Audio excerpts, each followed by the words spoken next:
Hello everybody, and welcome to beautiful Betws-y-Coed here in North Wales. And welcome to episode 2 of 10 photos from, the series where I try and get 10 half-decent photos from wherever I am.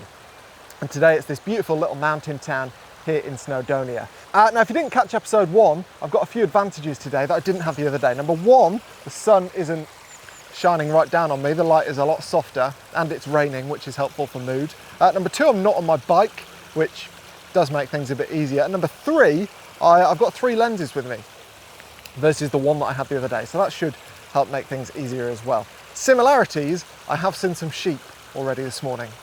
Obviously it's Wales, but yeah, I'm feeling fairly confident that I'll get some photos today, so let's go and have a go. Probably also going to get quite wet as well, but as I say, Wales.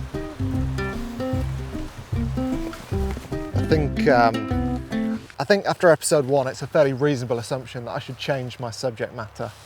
Maybe not take quite as many photos of sheep as I did last time. Get you next time. Although as you can see, they are quite difficult to avoid here. They're just everywhere.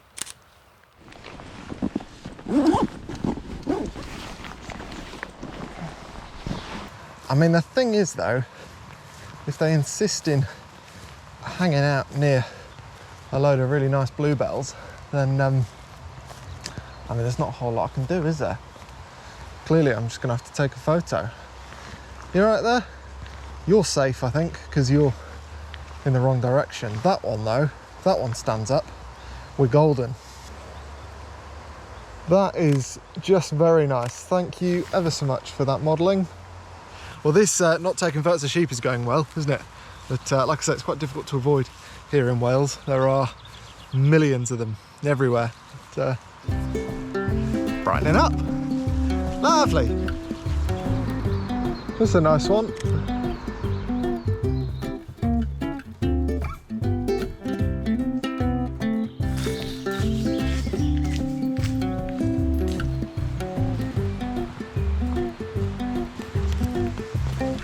Well, it's very pretty this side of the river, but it's a bit manicured for good photos, I think. The paths are kind of man-made, and well, I mean, I suppose most paths are man-made, but they've been machined, if you know what I mean. And yeah, I don't think that necessarily, one way here apparently.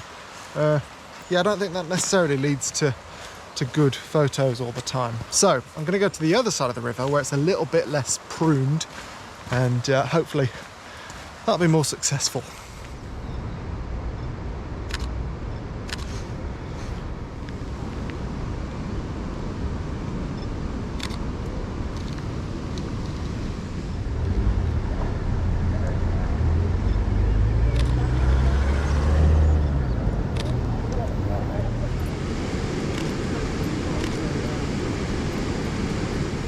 Well, this bridge is awesome, but I'm going to have to come back super early in the morning, I think, if I want a shot of it without anybody on it.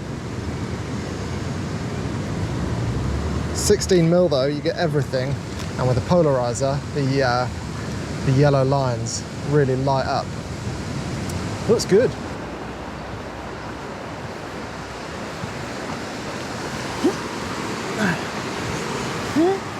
Oh God, oh God.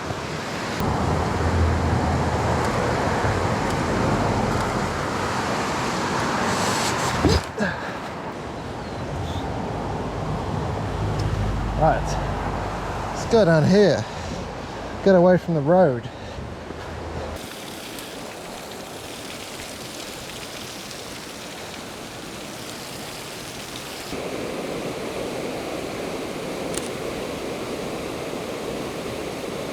Well, again, just like the other side of the river, it's a cool place, this, very nice place, but I don't know, to my eye, certainly in these conditions, it's not the most photogenic. The last time I came here, the water level was basically up to where we are now, and it's a good 12 feet lower today, which is a bit less dramatic, and basically means that if you want to get some dramatic shots, you have to risk your life going down these wet rocks, which I'm not going to do.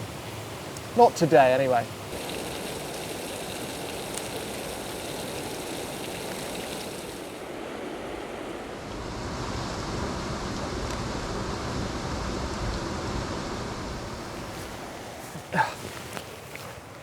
Well, that was a bit harder than I thought it might be. As you'll know if you've seen a few videos on this channel, I'm not the biggest fan of long exposures really.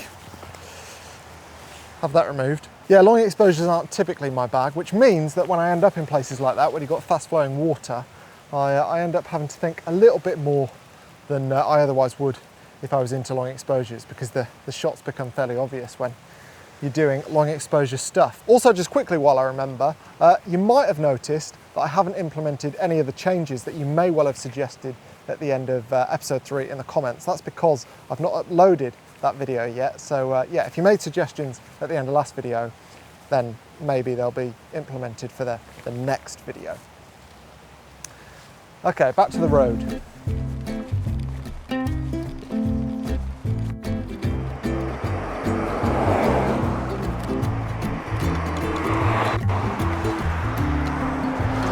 Go the back.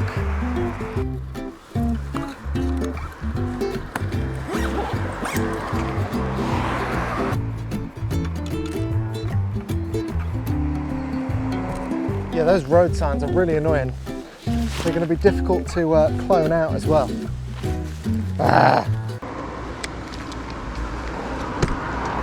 I don't have the right step-up ring on my 70-200, so I'm just holding the polarizer in front of the lens, which I don't think is going great, to be honest, but it's a nice shot. The horse looking at me.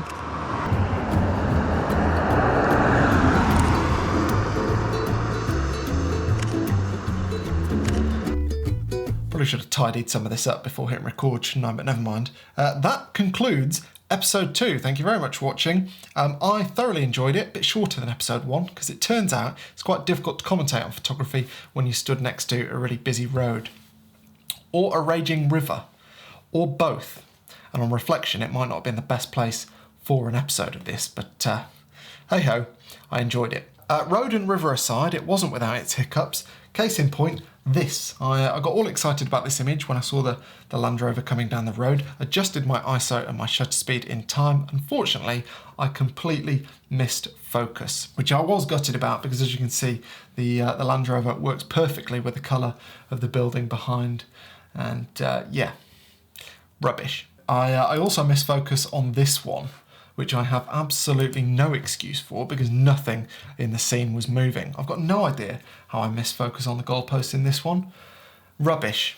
Completely inept. Still, a lot of the other photos that I did show you I quite like, and the set of 10 is up on my Instagram for you to browse if you so desire. One photo I do want to quickly touch on was this one, because compositionally it's really nothing to write home about, but I quite like it because I adjusted the temperature of the water using the brush tool. So it used to look like, hold on to your hats, this. And by adjusting the temperature, making it much colder, you get rid of all the orange, which I think makes the water look nicer, but it also helps the foliage stand out too. Speaking of the foliage and the colours, I used washed green, the preset washed green, for all of these pictures, except that I took down the greens even further, the saturation of the greens, and I boosted the saturation of the yellows. So that's why the yellows in these images look quite punchy. Not to everyone's tastes, but this series is all about experimentation, and I quite enjoyed taking and editing these photos, so we'll see if that style sticks. But yeah, as I said, thank you very much for watching. I'm off to Scotland tomorrow to film a few more of these videos, and I need to find my bug spray. It's the first thing I'm going to pack, and if I don't find it, I'll be in trouble. But I'll see you then, with or without the bug spray. Thanks for watching.